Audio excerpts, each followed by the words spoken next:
Time now for the most listened to talk show in Vegas. Talking with those on the right, the left, and everywhere in between. It's Pushing the Limits with Brian Shapiro. I hate everything about this Brian Shapiro guy. This show will make you laugh, make you cry, and it might raise Brian's blood pressure. You know what, dude? People like you, all you do is make excuses for the orange turd, and I've had it. Buckle up because it's Pushing the Limits with Brian Shapiro. You're different. I like you. Now, here's Brian.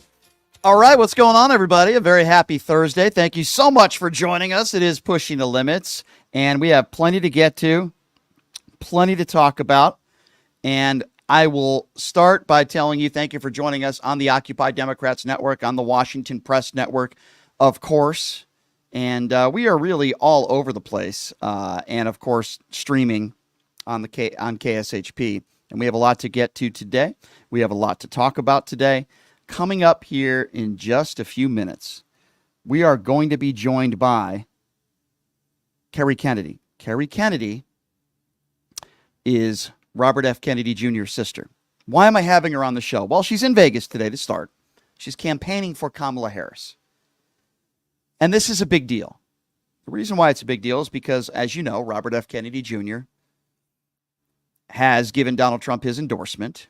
But you have some in Kennedy's family, a plethora of those, that not only campaigned for Joe Biden several years back, but now are campaigning for Kamala Harris. So she's going to be joining us live. I got to ask her, did she see this coming? Did she see her brother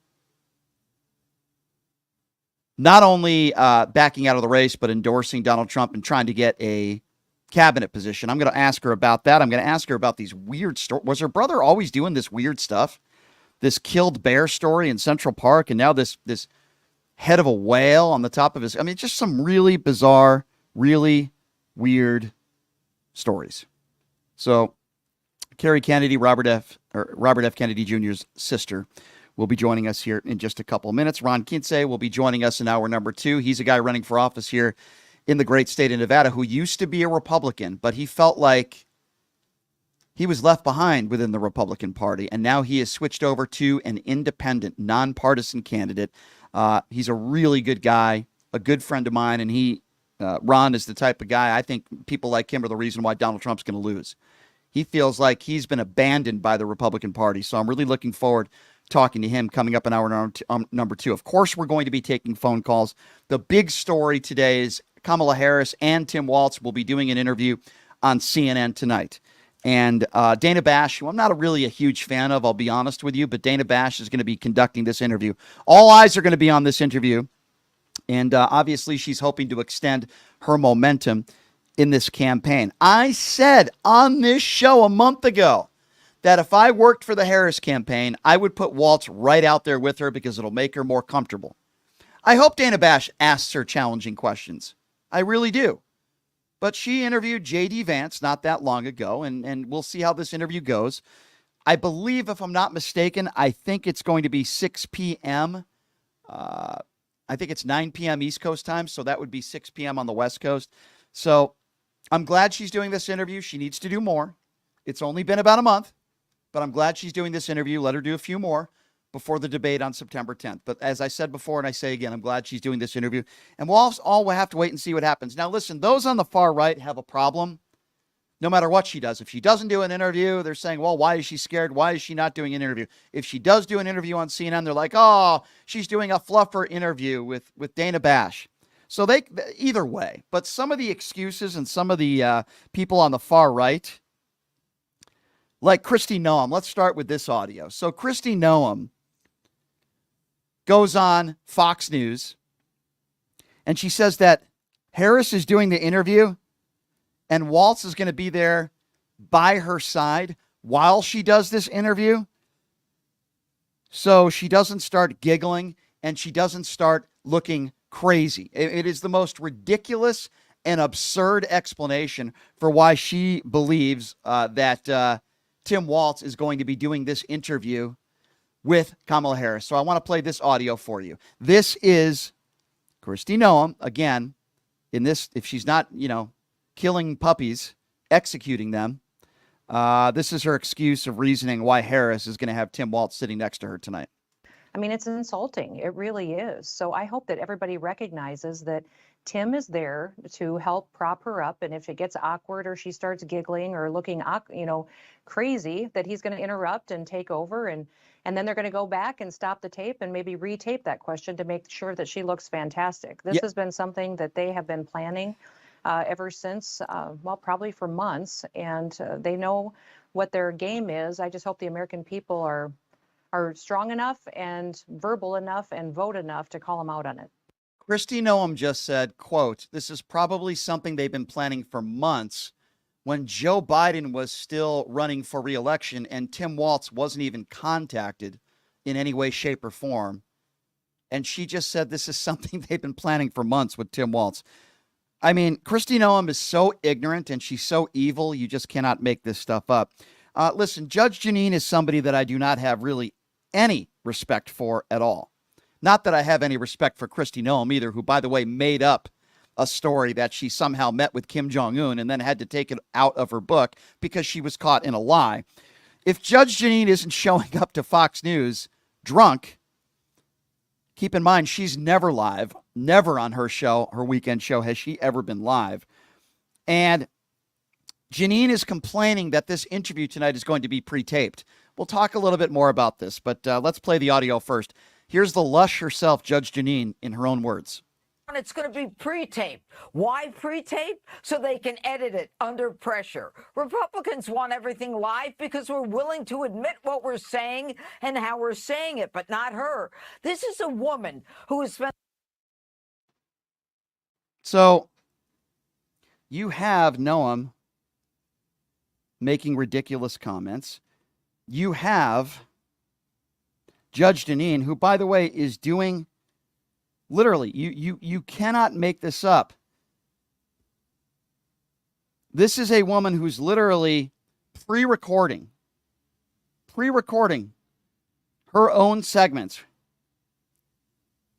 And yet she is going on her show on Fox News complaining that Harris is pre-recording her segment.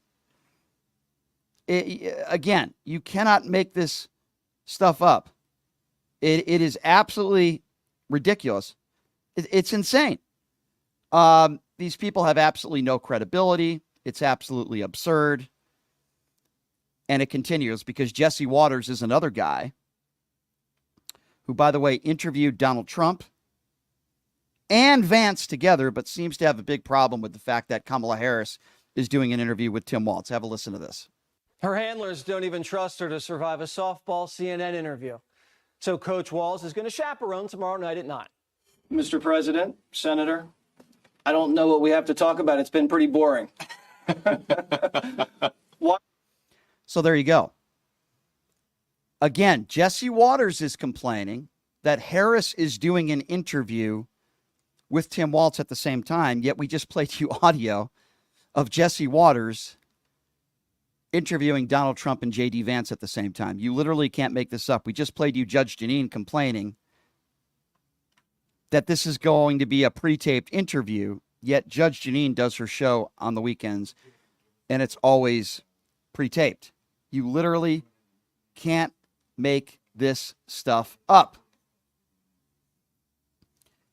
And while all this stuff is going on, Arlington National Cemetery, we're learning a few more details of what took place there the other day, where Donald Trump was in a part of that cemetery where there are laws and rules put in place so that there are no pictures and no videos, so they don't get into the situations that we are in now with the Trump campaign, where you have one female employee at Arlington Cemetery.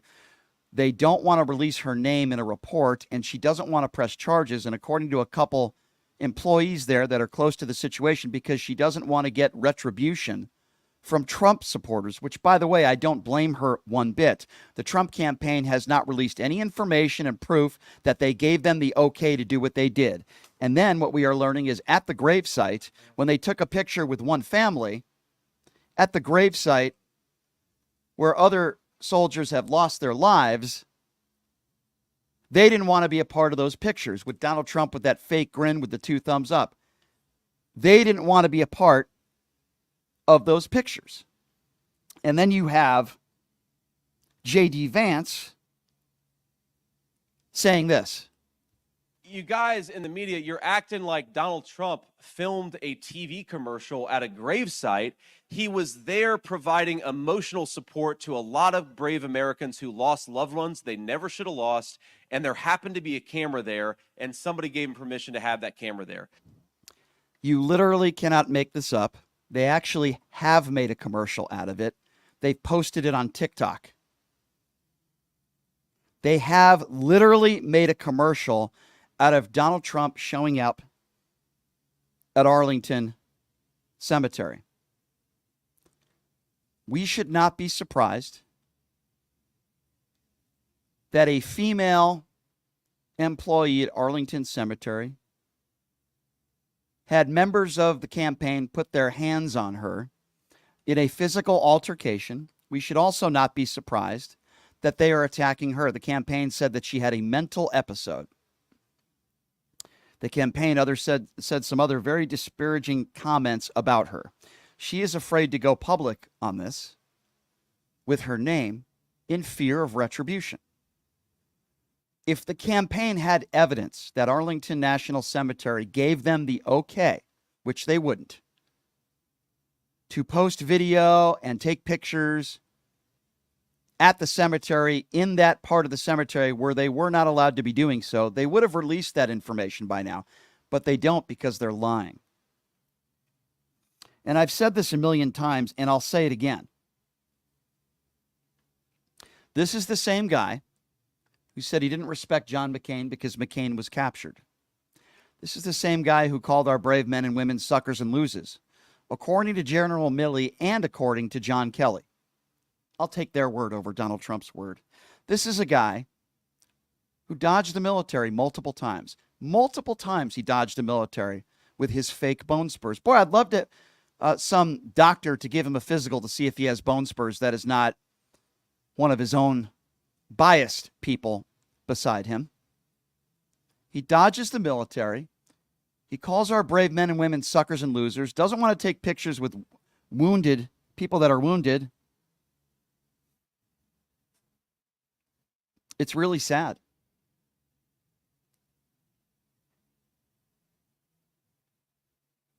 And it's unfortunate, and I don't understand why anybody who served in our military, anybody, would support Donald Trump. And if the argument is, well, I like some of his policies, I had a guy who called in yesterday, and usually when I have a caller or callers, which we take every day, usually a phone call lasts maybe a couple minutes, usually. I kept this guy on for over 15 minutes. Why did I do that? Well, first of all, he was respectful to me, and I'd like to think I was very respectful to him.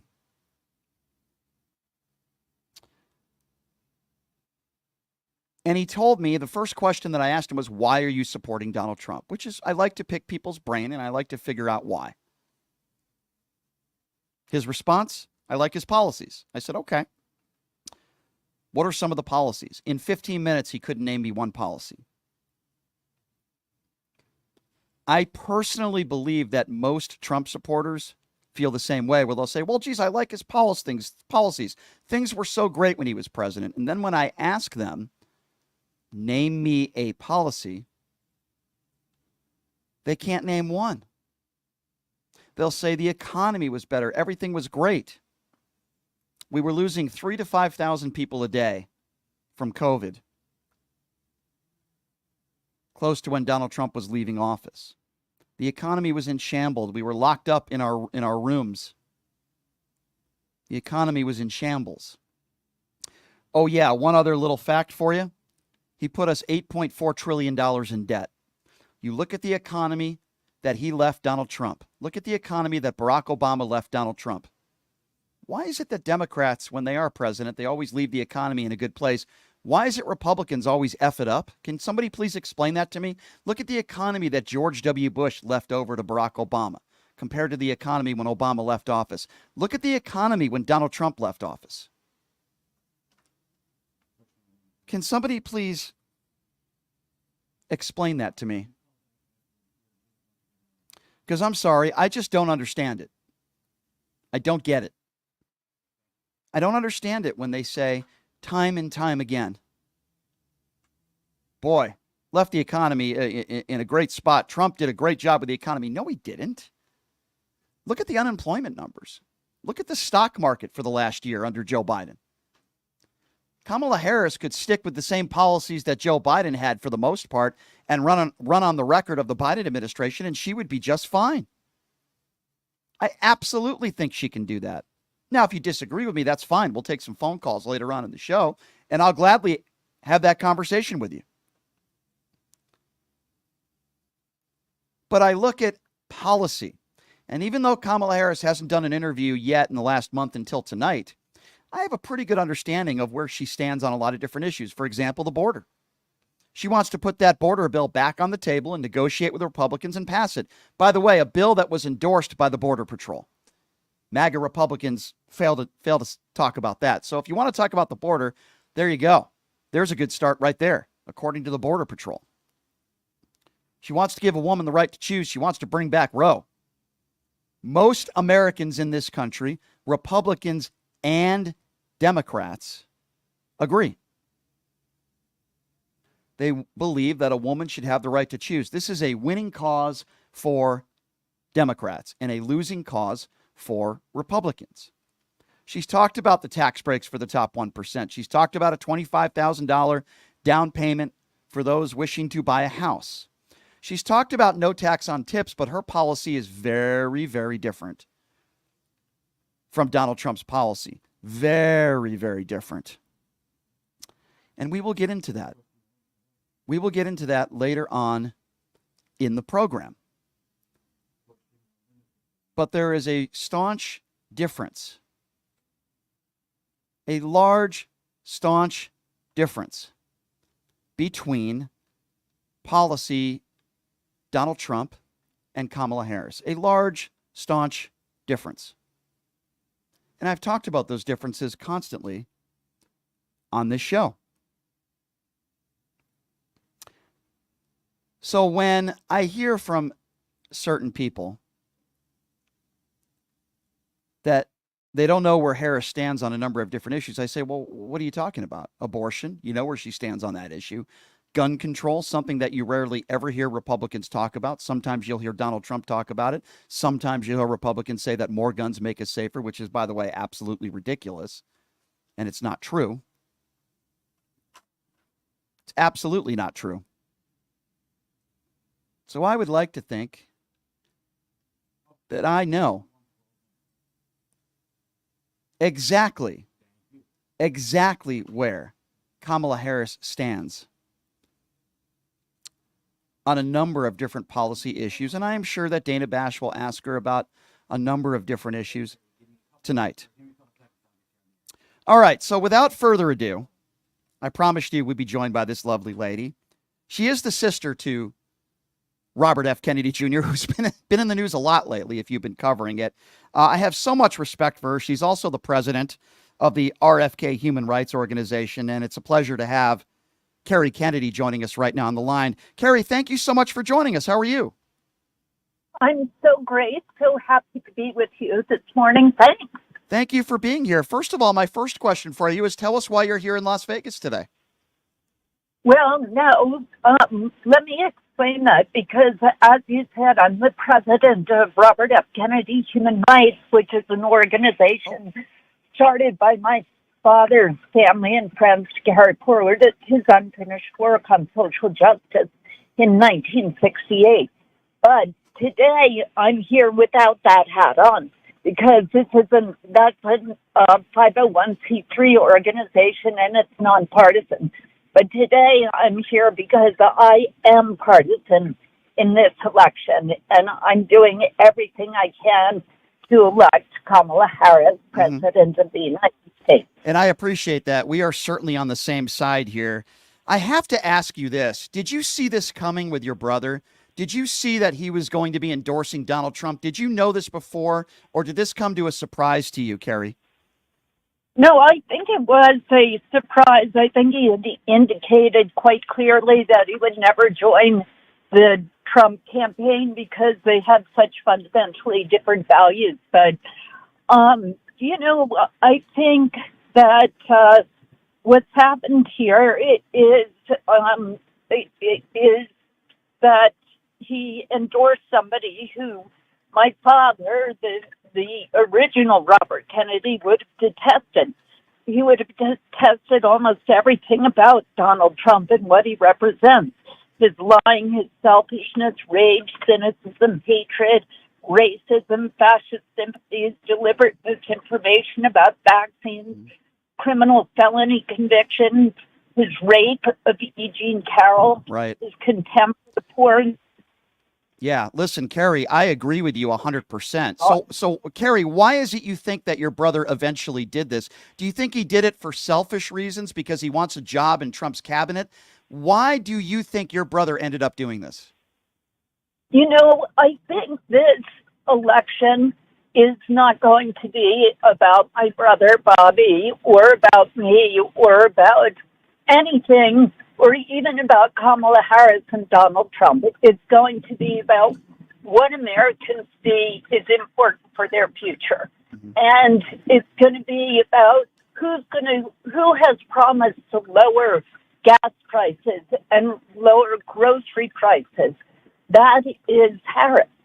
And how are you going to make sure that our most basic freedoms that are at the core of who we are as Americans are protected? The right of families to make their own family planning decisions, free from government interference, to send our kids to school, safe from gun violence, and a point that's especially important here in Nevada. Yeah. And to be able to love who you love without government interference. Right. And that is Kamala Harris. It is not Donald Trump. Agree 100%. And that's why I'm on the Harris train as well. And she has my full support. Forgive me. One more question about your brother, and then I want to talk more about the Harris campaign. What do you think has happened to your brother? I hear all these weird stories, the bear story, which I'm sure you heard of. That's a bizarre one. This head of a whale story that I heard of. A lot of really bizarre stories about your brother. And my question to you is, do you feel like he's changed a lot over the years, or is this the guy he always was? Well, I think that his, I think that his anti-vaccine work is a dramatic change from his commitment to environmental policy. Bobby was our country's leading environmental lawyer and activist on water rights, and he did a lot of good. I love Bobby. He's an amazing human being in a lot of ways, and I think if you listen to him speak, and I know he's been on your show, a lot of what he says, he's very charismatic, and it rings true. So that's what makes him dangerous in this campaign, because people can follow him down the wrong path.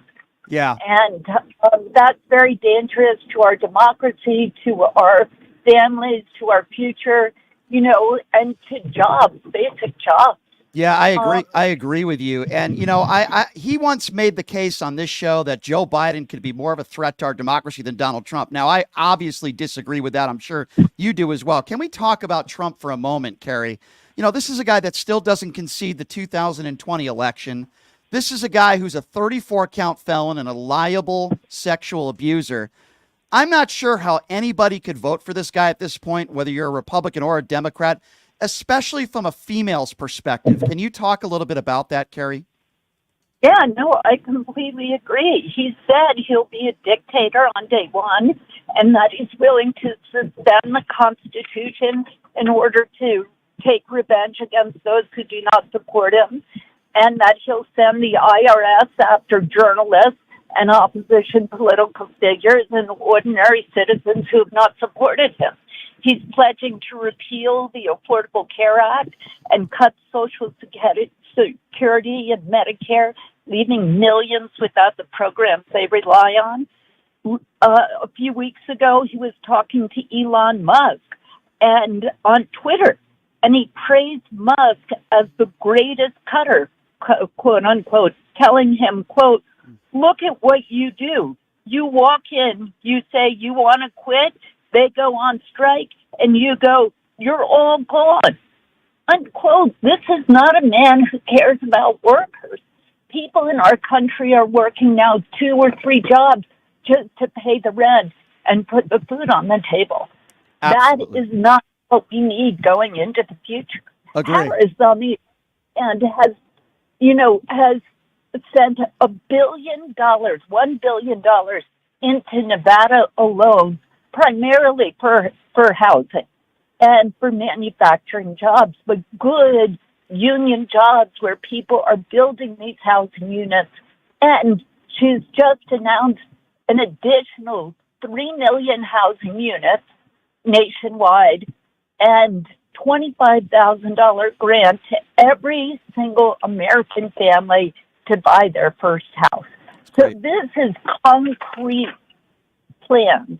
Yeah. This is not pie-in-the-sky ideas. It's concrete plans that will change lives for people living in this great state. Carrie, last question for you. Again, if you're just joining us, we're happy to have Carrie Kennedy joining us on the show. Of course, the sister to Robert F. Kennedy Jr. She's the president of the RFK Human Rights Organization, a wonderful woman doing so many wonderful things to help people. Let's talk a little bit about Nevada. Obviously, Nevada, a very important swing state. I'm sure you would agree with that. This race is very, very close right now, but there's a lot of momentum with the Harris campaign. I'm sure you would agree. For somebody that is on the fence right now, they don't know who to vote for. And there are some people out there like that where either they say they're not going to vote, maybe they don't like either candidate. They're moderate Republicans. I speak to a lot of moderate Republicans, Carrie, every day. They're very anti-Donald Trump, but they're not yet ready to vote for Kamala Harris. What would you say to them? Well, I think let me just tell you about how I came to know Kamala Harris. I saw her give a speech at the United States Senator on combating climate change, and I thought she's very smart. And then I saw her as a presidential candidate 4 years ago walking a union picket line. And as vice president, she broke the tie with the Senate that allowed passage of the Butch-Lewis Act, which restored the pensions of more than 1 million workers.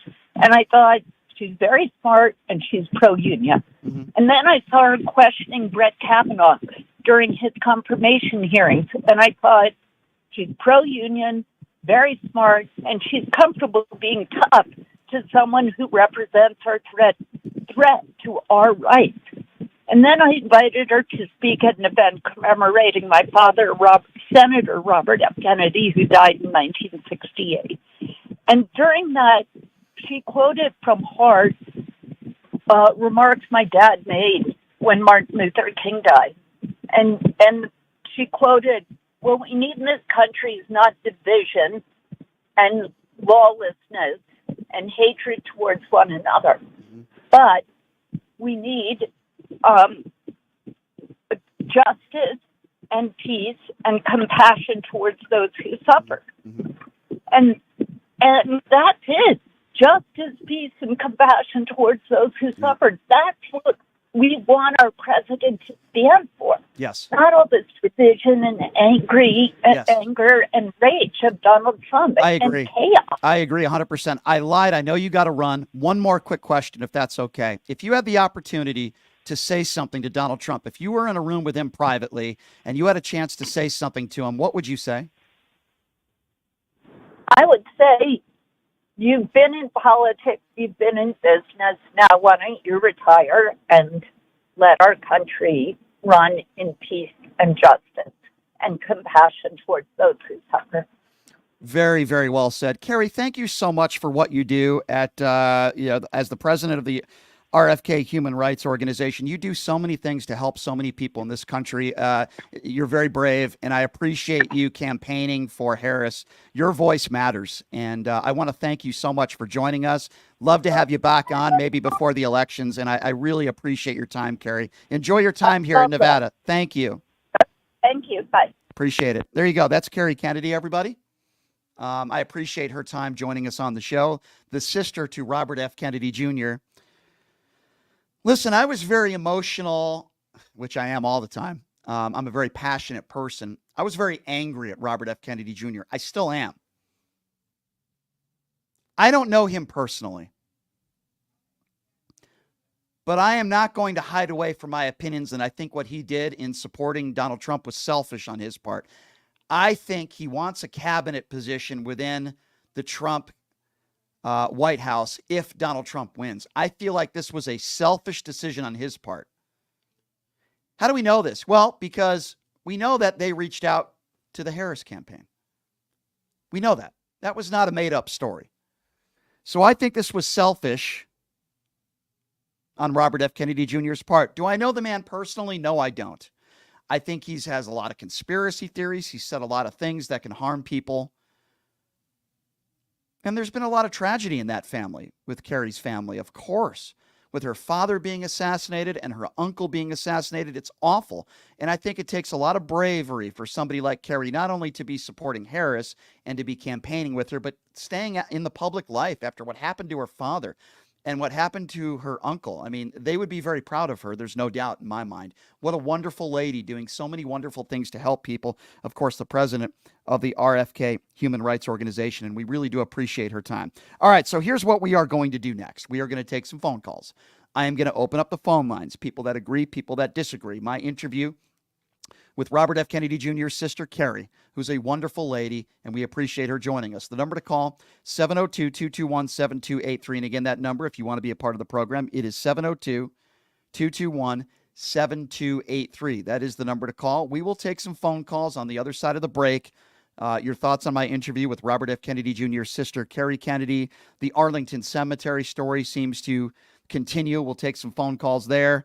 And what are you looking forward to, if at all, with Kamala Harris's interview with Tim Walz on CNN tonight with Dana Bash? 702-221-7283. We will take your phone calls on the other side of the break. You're listening to Pushing the Limits right here on KSHP.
All right, welcome back. It is Pushing the Limits on a Thursday. Thank you so much for joining us.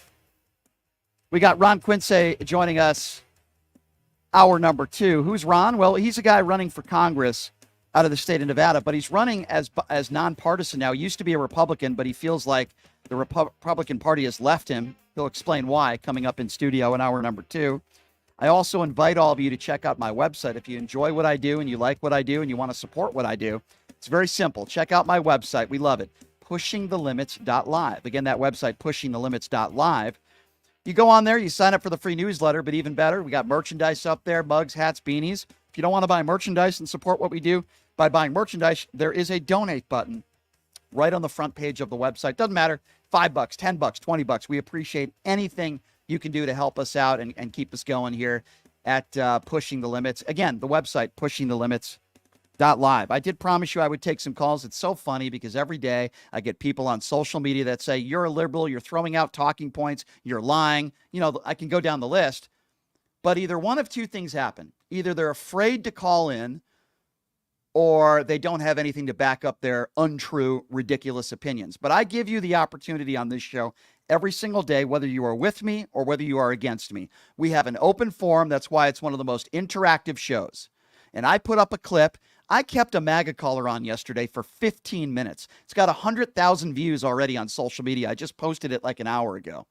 I'm ready. Are you ready for me? 702-221-7283 is the number to call. And again, that number, if you want to join the show, 702-221-7283 is the number to call if you want to join the program. Dontella, I believe, is first up on Pushing the Limits. Hi, Dontella. Well, greetings. Greetings. I'm so happy. I just happened upon your podcast yesterday, and I am already a huge fan. Oh, well, thank you. That means a lot. People out there who might wonder, I am a liberal Democrat. However, I believe everybody has the right to express their opinions, and I have always tried to be very respectful of that. Sure. But this election is something different. Mm-hmm. This man is extremely dangerous. Yes, he is. And I mean, the gloves are off now. I mean, there's no more Miss Donatella Astiani. In case you are a Trumper and you don't know how to pronounce my name, it's very easy. I had one tell me yesterday that he wouldn't speak to me because he couldn't pronounce my name. Well, that's not. Well, there's one thing when you mispronounce a name. It's another thing when Trump and his MAGA supporters mispronounce Kamala's name on purpose, right? I mean, that's just. Let me ask you a question, if I can. Let me ask you a question. On the DNC. What would you say to a MAGA female Republican that is supporting Donald Trump? What would you say to them? Well, it's funny that you should ask that, because I was on a website and a lot of people were saying, well, instead of engaging these people and trying to teach them something that they can never learn, why don't you ask them why, they won't vote for Biden? And this was when Biden was still in the campaign. Right. So I said, well, that's a good idea. Let me try that. So I get this young millennial, and she's on my Facebook page, and she, grew up in the town. I've known her since she was a little kid. And I said to her, well, just tell me, why you want to, that you won't vote for Biden. And she says to me, quite simply, because they're not very depth orientated. She says, well, I just don't like Biden's, I don't like his policy. I don't like his, I don't like what he stands for. And I said, okay. And she said, now you tell me why you won't vote for Trump. And so I just let her have it. Yeah. I mean, I just gave her everything from him making fun of people with disabilities. Right. That's what you have to do. You have to do that. And I'm so glad that there are people like you out there. I'm so glad that you found this show. Please call back anytime. I love hearing from people like you. And you have to do that. You have to, give them facts. You have to give them facts. The things that Donald Trump says on a daily basis, I cover on this show. The Arlington Cemetery thing a couple days ago, which is despicable. Dontella, thank you so much for calling in. It's nice to hear from you, and I'm glad you found the show. 702-221-7283 is the number to call if you want to join the show. Again, that number, 702-221-7283. I want to go to Darren if we can.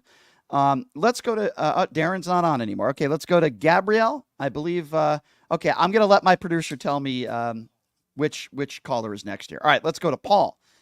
Paul is next up on PTL. Paul, what's going on, man? Hey, buddy. I wanted to share an interesting conversation I had today. You'll like this. Sure. So at my business, we have maids that come in every 2 weeks. And for the first time, I'm like, you know what? Let's talk about politics. And she has never voted in an election. And we talked, and she goes, well, I'm leaning towards Trump. And I said, can I ask why? She goes, well, I definitely feel like the economy is better. I'm like, totally fair.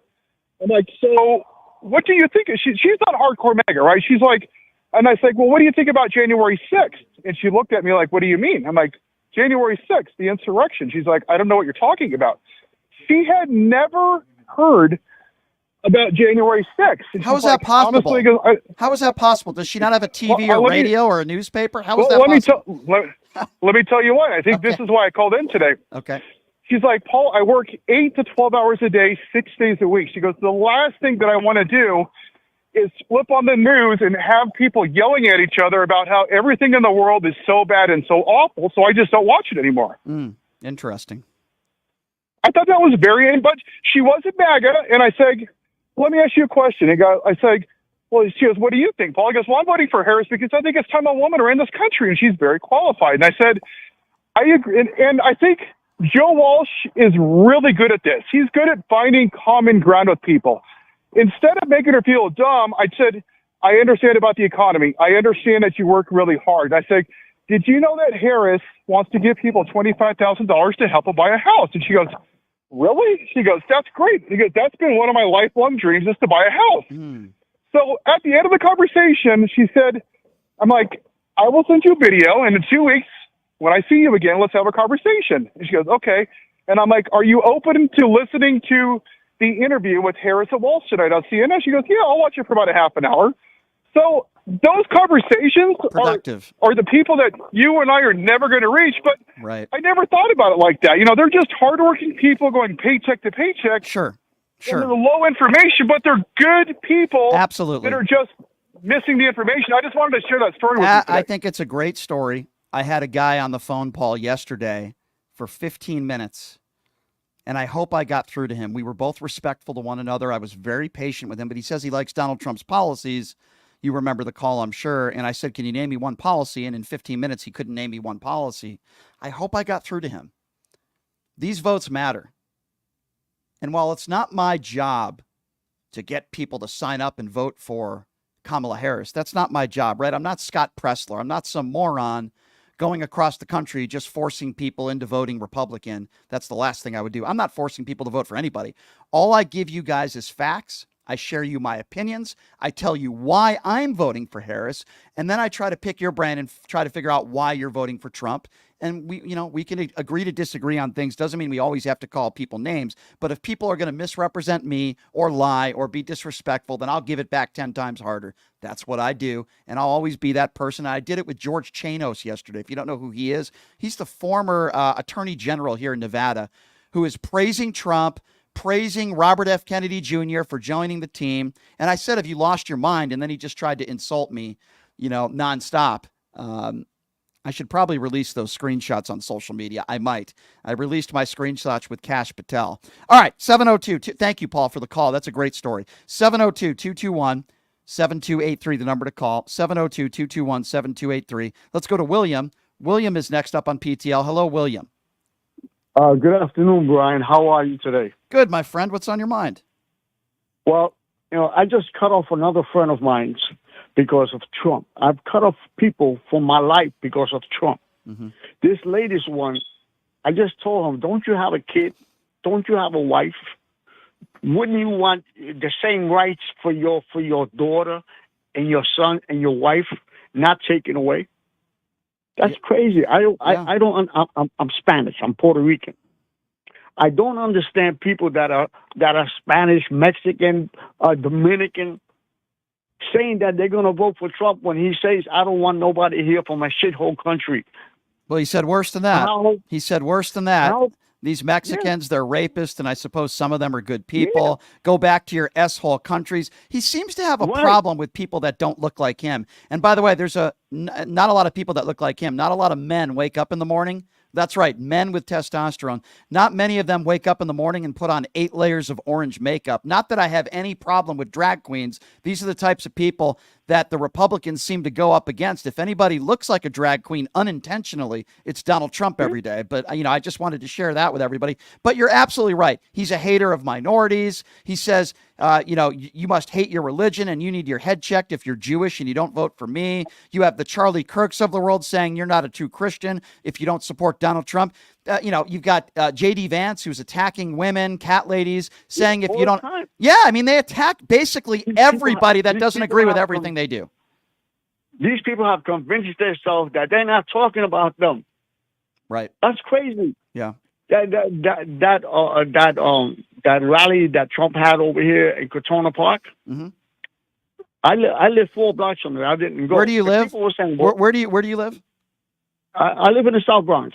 Okay, New York. Okay, I got you. Yep, go ahead. I live in the Bronx, the South Bronx. Gotcha. So I lived about 4 blocks from there. I didn't go, but I had people telling me, well, Biden never came here.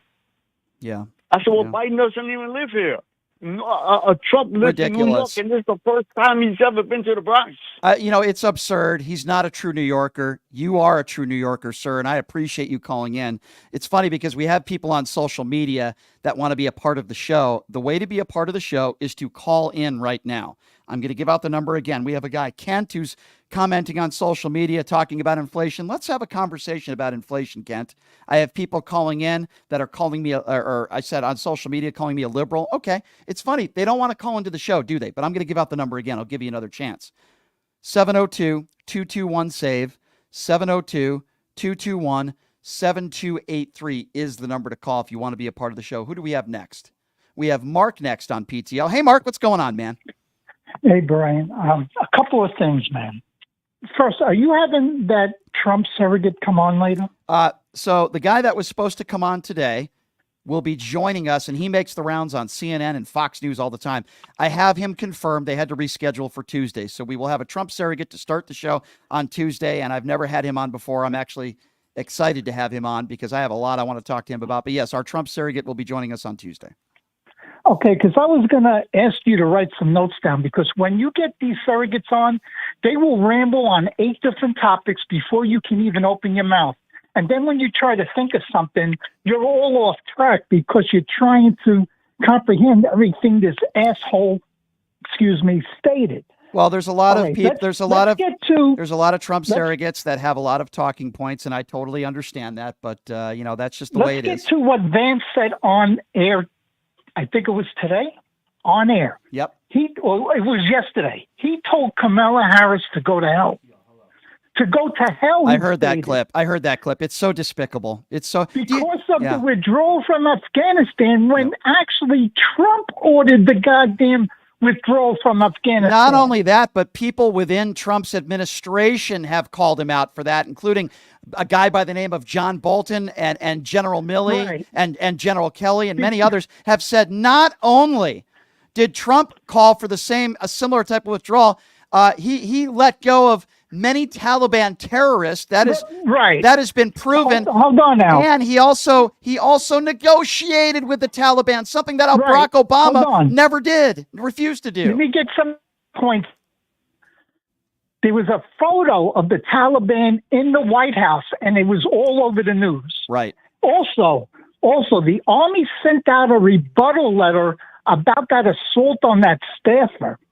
It was just read on air a little while ago. Right. That they actually pushed her and assaulted her, and the lady declined to And you know what? charges. The only reason why I've heard... Let them do that to an active duty soldier. Yeah, you know what? Let them do that. You're right. And the only reason why, from what we've heard from several employees now that work at the cemetery, the only reason why she's not pressing charges is because of the fear, retribution. Right. She's in fear of retribution. Also, check this out.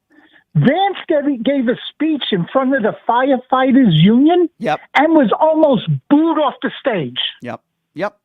He was so embarrassed. His face turned beet red. Why is it, Mark, why is it, Mark, that when you hear about these types of things, It never comes from the Harris campaign. It doesn't come from Democrats. Joe Biden and nobody on his staff ever shoved somebody at a cemetery. You won't see Joe Biden and Kamala Harris with their thumbs up smiling at a cemetery, at a grave site. But yet the Republicans out there want to go after Joe Biden because for a half a second, he checked the time on his watch. Because MAGA is full of hate.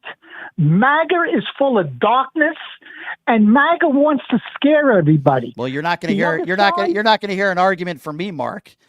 I'm with you, my friend, 150%. Thank you for the call, sir. 702-221-7283. And again, it's so funny because those who call me a liberal or want to have a conversation about inflation, at least I think they do, they're too scared to take their Trump fingers and call into the show. It's very interesting, isn't it? It's very interesting. 702-221-7283 is the number to call if you want to be a part of the conversation. All right, I think we are going to Dan, or we're going to Gabriel. Okay, Gabriel is next up on PTL. Hello, Gabriel. Thank you for calling in. Yeah, pal, what's up? I'm a Trump voter. I'm a white male in my early 30s. Well, let me give you credit. Let me give you credit right from the beginning. Thank you for calling into the show. You know we probably won't agree on things, but I appreciate you calling into the show and wanting to have a conversation. So I just want to start there and compliment you, which is good because I don't give compliments very often, my friend. So I appreciate you calling in. Go right ahead, sir. Yeah, buddy. So I'm a simple guy. I look around. I go to the grocery store, the gas pump. I look at my power bill. Sure. The mortgage prices, the rent prices, insurance premiums. Man, all I see, everything is more expensive now than it was during the Trump administration. Okay, so let's talk about that. I think most economists would agree with me. Inflation up all over the world because of COVID. Also, the war in the Ukraine doesn't help. And the countries that we compare ourselves to, at least the G7 summit countries, our inflation is lower than 95%, the last stat I saw, of those other countries around the world. And our economy is doing better than theirs recovering from COVID. So I understand your frustration, sir, and I'm not discounting what you said. All I'm simply saying is, why would you blame the Joe Biden administration for that when Trump left Joe Biden with an atrocious economy? We were losing 3,000 to 5,000 people a day. Trump left Joe Biden with a horrendous economy. Yeah, that was I would respond to that by saying that was a once in a lifetime event. Sure. And if you take a look at the most restrictive lockdowns and and edicts, they were all Democrat run. That's absolutely not that. No, wait, hold on a second. Fact check. They were not all Democrat run. There were Republican governors that also had shutdowns in their state. So to be factually accurate, sir, that's not true. Donald Trump gave the authority for the states to make the decisions.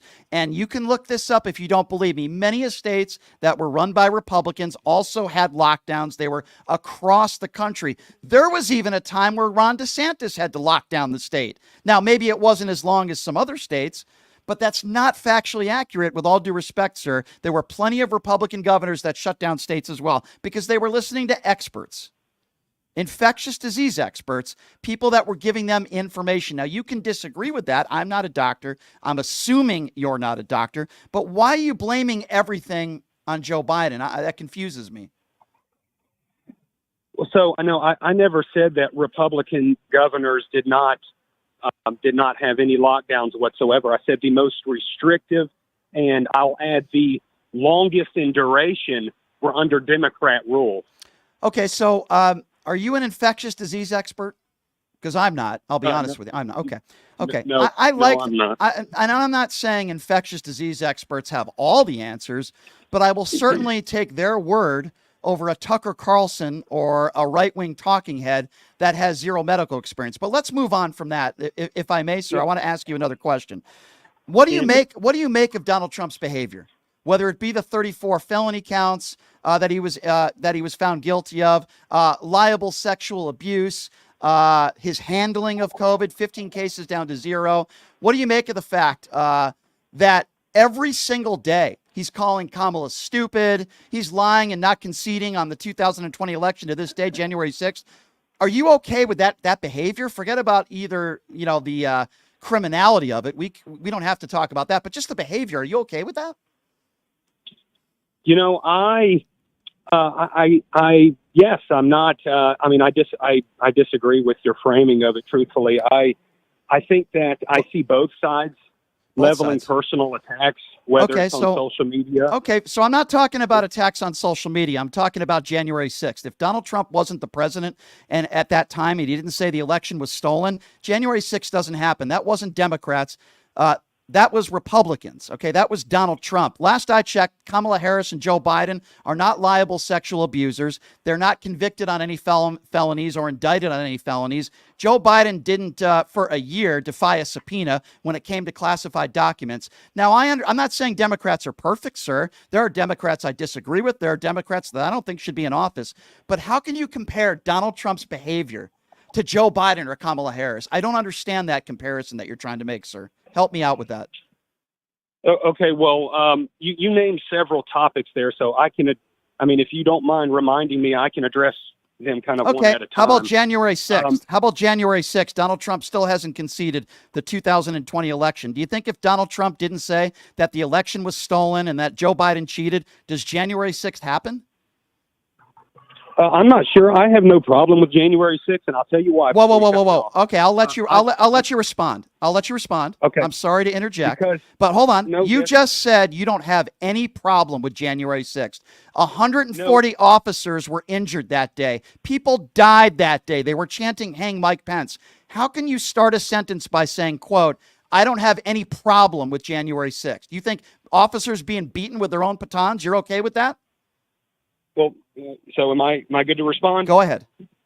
Okay, so the reason I have no problem with it is because I look at, let's say, the summer of 2020. Which has nothing to do with the question. Nothing to do with it. I'm happy to talk to you about Black Lives Matter. Please answer my January 6th comment first. Well, I was trying to. I was attempting to. Okay, but you brought up Black Lives Matter, which has nothing to do with it, which is a right-wing talking point. But go ahead. Okay, was the summer of 2020, were there violent riots across the country? First of all, were there violent riots across the country? Now I'm going to answer your question, but this is a right-wing talking point, and I want you to listen to this because I get this argument all the time, which is absurd. First of all, myself and anybody else would never condone any sort of violence. If you're going to tell me that, yeah, officers were injured or people were killed during a riot, whether it was Black Lives Matter or January 6th. I don't start off by saying, I'm totally okay with that, like you did. That's number one. Number two, January 6th, there were a bunch of people, and I'm going to just call it for what it is, dopes, okay, that were there because they thought the election was stolen and they listened to Orange Man, okay? They were there for ridiculous reasons, not because, we love our president, because we want to interfere with a free and fair election. Tens of millions of people were protesting. Black Lives Matter protests. I was one of them. A small percentage of those people did some very bad things that I wouldn't condone. Agitators, whether it be beating police officers or injuring police officers or destruction of property. But the overwhelming majority of those people on that summer were there because they fought for equality. It was about equality. So, sir, it's a false analogy that you're trying to compare. I don't condone any form of violence, but I would never start a conversation by saying, I'm totally okay with that, like you just did January 6th. So now I'm going to go back to my original question. If Donald Trump didn't say the election was stolen, if Donald Trump didn't say that Joe Biden cheated and the Democrats cheated months before January 6th, does January 6th happen, sir? Yes or no?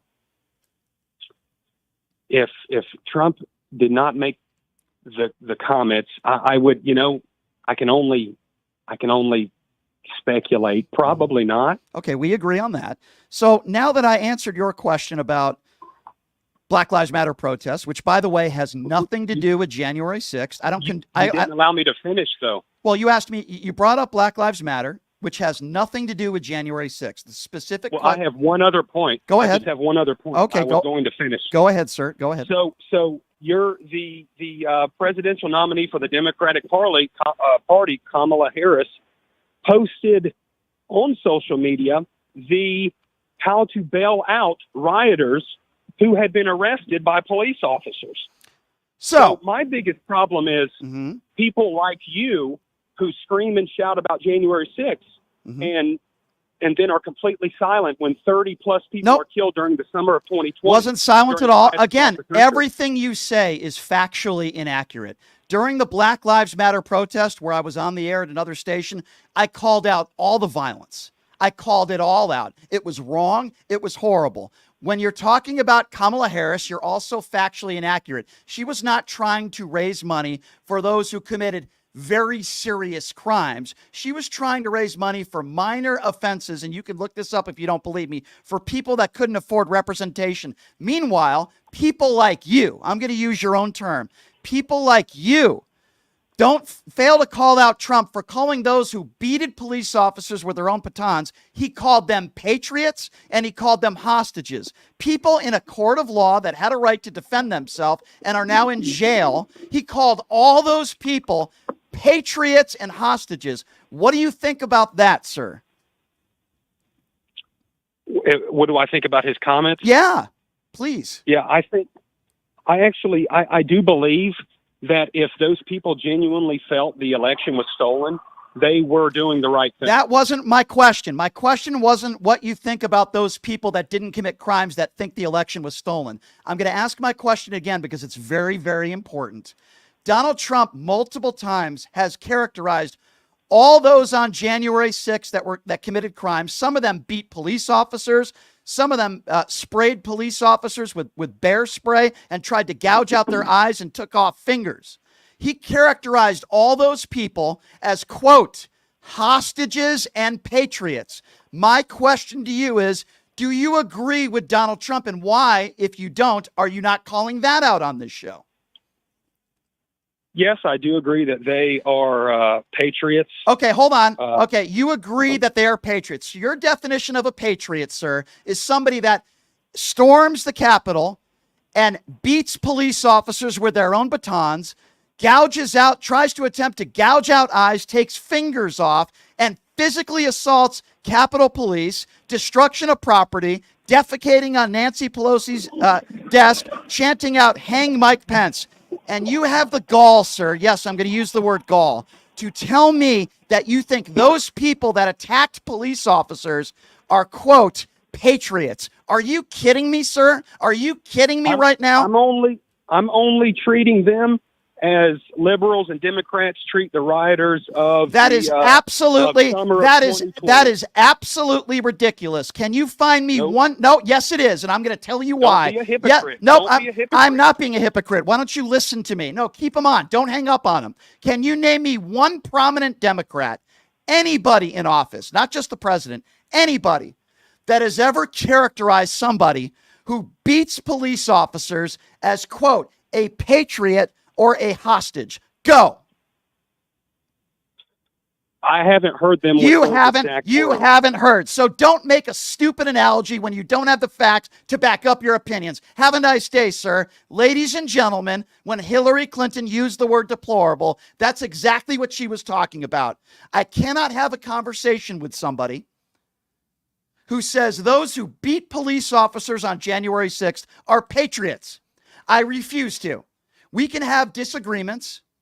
We can agree to disagree on policy, but anybody that characterizes those on January 6th, or anybody for that matter, that physically assaults a police officer as a patriot is not somebody that I want to have a conversation with, because it is despicable.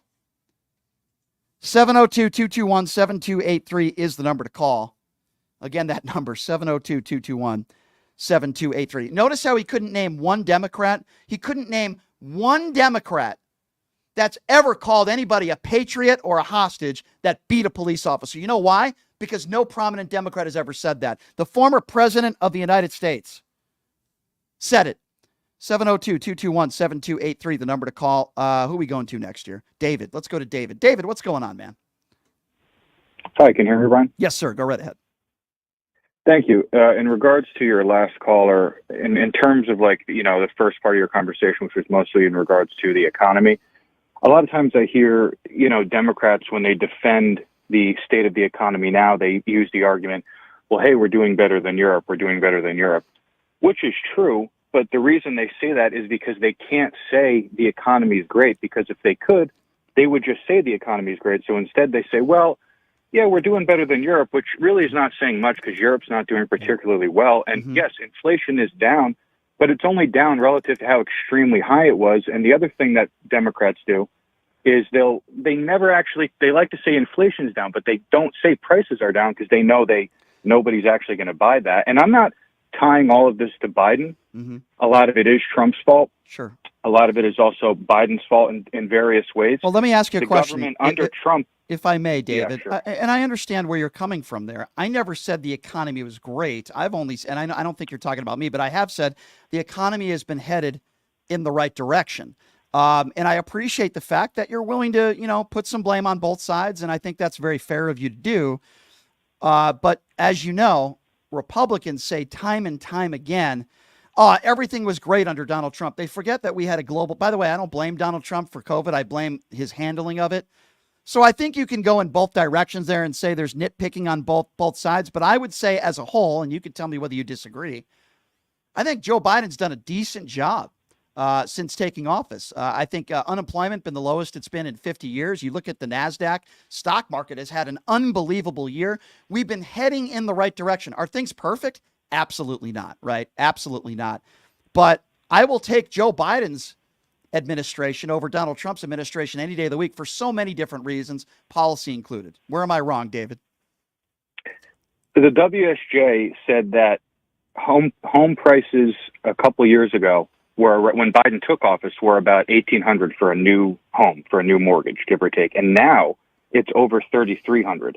So my point with that is regular Americans, if you tell them, hey, listen, you can't afford a house, you're probably never going to be able to, but at least the stock market's up, they're not going to care. And I mean, look, a lot of people are pissed off about January 6th and everything, but most Americans, I shouldn't say most, but I'm saying a lot of Americans, they're not waking up saying, man, January 6th sucked. They're saying, I can't afford anything. I literally can't afford food. Well, there are rent, people, electricity, gas. Okay, well, there might be a lot of people that are struggling right now, but I'd also like to think there's a lot of people that have a bigger issue than just January 6th. For example, the 34 felony counts. For example, taking away a woman's right to you don't think taking away a woman's right to choose matters? It's number 2 on everybody's mind in this country at every single No, poll. I didn't mean that. That does matter. I'm saying in terms of the felony count, and the reason I say that is Trump a felon? Yes. I mean, he technically is, but most Americans don't, at least from the polls I've read, they don't really care. They're not saying to myself, man, okay, well, I don't know what poll, anything, but at least, I don't know what poll you're reading, but here's what I will say. Donald Trump lost the popular vote in 2016. He lost the popular vote in 2020. He will lose the popular vote in November. I don't know whether he'll win or lose the election, but what I do know is that the overwhelming majority of people in this country will not be voting for Donald Trump. They just won't be. Yeah, and that's true. I mean, but electorally, it's obviously a different story. And at the end of the day, it's still. I mean, people are not doing. It's not that you said before. Maybe some people aren't doing bad. I mean, a ton of people in this country are just simply never going to be able to afford a home. And buying a home has always been the American dream, so to speak. Well, Donald Trump never had the idea of a $25,000, down payment. Kamala Harris does. David, it's a good conversation. I appreciate you calling in. 702-221-7283. Let's go to Dan. Dan is next on PTL. What's up, Dan? Hey, man, what a roller coaster ride with you, man. Wow. Yeah, what a great show. I appreciate you, Dan. Thank you. What's that? I said I appreciate that. Thank you. Oh, absolutely, absolutely. January 6th was, I was going to call about Kamala Harris and just kind of a couple of things I noticed about her that I really like. First, Kamala Harris, I love when you watch her speak, she'll come out and talk about leaders. And I thought at first that she was literally talking about party leaders in the House, but she does that at every speech and she's talking to all of us. In a way, she's calling all of us leaders, which it's a very minor thing she's doing, but it's just kind of cool. It's like a very professional kind of way to, approach everybody. Dan, can I ask you? Can I ask you real quick? Yeah. What do you hope to see in the interview tonight?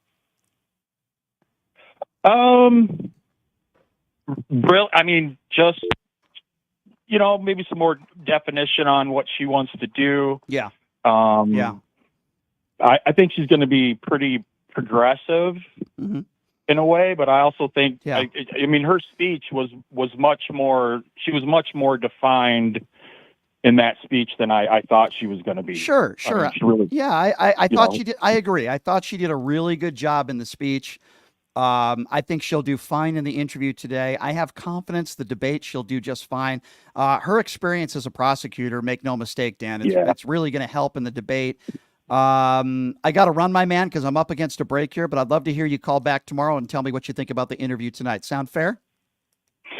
Sounds good, man. Thank you. Thank you, Dan. Appreciate the call. Let me squeeze in one more. No? Okay. My producer is the boss here, and he's telling me not to take any more calls. We'll take some calls on the other side, but I really have to take a break for a lot of different reasons. So we're going to take a quick break. When we come back, Ron Quince will be joining us in studio. He's somebody running for office as your next congressman in the great state of Nevada.